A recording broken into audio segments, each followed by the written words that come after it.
This is tutorial number 61, and it covers how to use the face-to-face fillet feature within Catia v5. To start off, open up tutorial number 59, which is located on the DVD. Now, the face-to-face fillet feature can be found in the toolbar over here, or if you go to Insert, Dress Up Features, Face-to-Face.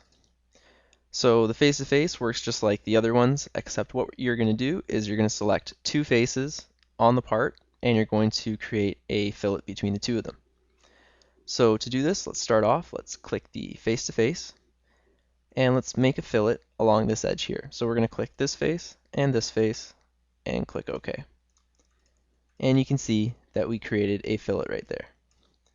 Now you can do it again. Let's try this one here. This face, and let's make it 10. Click OK, and now we've made a fillet between those two faces. So this tool allows you to, rather than selecting the edges, just select a couple faces that you see fit, and you're able to create a fillet in between them. So I'm going to click this face, and I'm able to create that corner fillet that I made before. Now you're also able to do this between either curved surfaces such as this, or ones that there's multiple faces going on. So let's click this face here, the face-to-face fillet feature. We'll click this face and click this face, and we're gonna click OK, and it's gonna go all the way around just like it did before.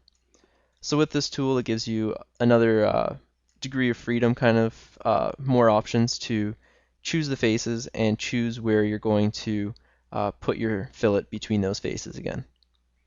And this concludes our tutorial on the face-to-face fillet feature within Catia v5.